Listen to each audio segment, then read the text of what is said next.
ভারতের পশ্চিমবঙ্গের বিধানসভা নির্বাচনের প্রথম দফার ভোট গ্রহণ চলছে। স্থানীয় সময় সকাল 7টা থেকে ভোট গ্রহণ শুরু হয়েছে, চলবে সন্ধ্যা 6টা পর্যন্ত। রাজ্যের 16 জেলার 152টি বিধানসভা কেন্দ্রে ভাগ্য নির্ধারণ হবে প্রায় 1,500 প্রার্থীর। কড়া নিরাপত্তায় নিয়োজিত থাকছে 3 লাখ কেন্দ্রীয় জওয়ান। বিস্তারিত তাফিমুল ইসলামের রিপোর্টে। টানা কয়েক সপ্তাহের নির্বাচনী প্রচারণা শেষে ভারতের পশ্চিমবঙ্গ বিধানসভা নির্বাচনের প্রথম দফায় ভোট গ্রহণ।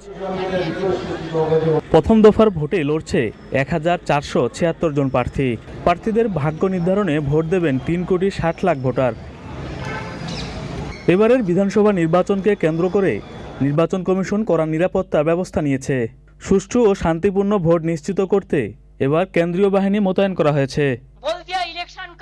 পশ্চিমবঙ্গের মুখ্যমন্ত্রী মমতা দাবি করেছেন, দিল্লি থেকে 2 লাখ পুলিশ ও কেন্দ্রীয় বাহিনী সহ নিরাপত্তায় থাকছে 3 লাখ সদস্য। রাজ্যের সীমান্ত থেকে অলিগলি গুরুত্বপূর্ণ বুথগুলোতে রয়েছে সিসিটিভি ও ড্রোন নজরদারি। প্রথম ধাপের ভোটে নজর থাকছে হেভিওয়েট প্রার্থী নন্দীগ্রামের বিজেপির প্রার্থী শুভেন্দু অধিকারী, শিলিগুড়িতে গৌতম দেব এবং সম্প্রতি আলোচনায় থাকা ভরতপুরের হুমায়ুন কবির। আর দ্বিতীয় দফায় ভোট গ্রহণ হবে আগামী 29শে এপ্রিল।